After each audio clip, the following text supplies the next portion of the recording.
Hi friends, Pastor Dave here, coming to you from I-4. Don't worry, I'm not driving, Joel's driving. We're getting away for the day, so I thought I'd spend some time with you for our evening devotional.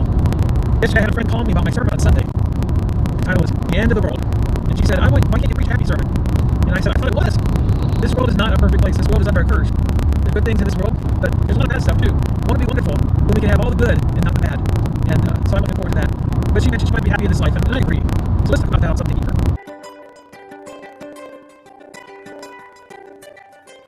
The Bible does promise us that one day all the troubles in this world are going to be over, and we will be in a place that is perfect, and the curse is gone, and there'll be no more death or mourning or crying or pain.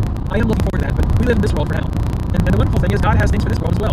Psalm 23 talks about the very ending of it is, surely your goodness and love will follow me all the days of my life, and I will dwell in the house of the Lord forever.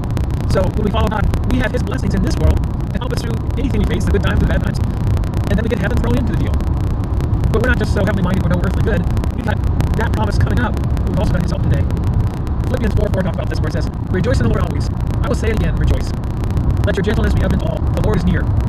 Do not be anxious about anything, but in every situation, by prayer and petition with thanksgiving, present your request to God. And the peace of God, which transcends all understanding, will guard your hearts and your minds in Christ Jesus.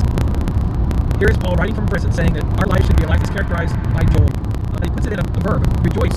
Rejoice in the Lord always. Let your gentleness be evident to all. Don't be fighting the fights of this world and constantly be at war with the world. Be gentle and find joy in that. And then don't worry.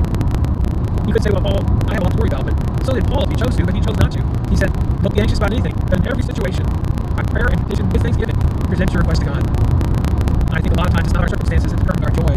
It's the decision to either have gratitude or entitlement.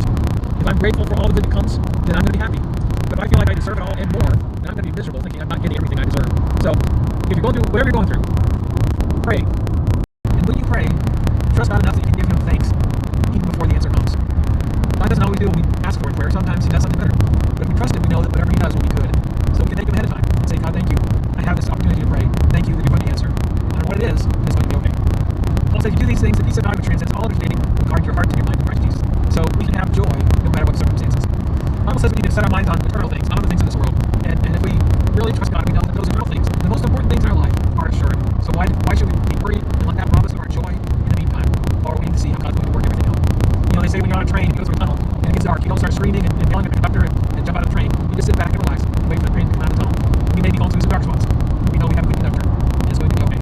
So let's have joy today. No, it's just going to get better when we want to be with Him. Let's pray. Thank you, Father, for the joys of this life, for the many blessings you bring into our life with family and friends, the forgiveness that you put onto our soul, the grace you give to us through the blood of Jesus. Thank you, Lord, for material blessings. We thank you, Lord, also for the relationships we have in our spiritual family. Lord, you've done so many things. You've healed our diseases. You've watched over us and given us guidance. Father, how can we not praise you?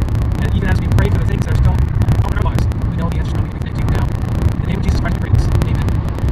Well, God bless you, everybody. Have a good week. I plan to, and hope to see you next Sunday. And until then, may God bless you.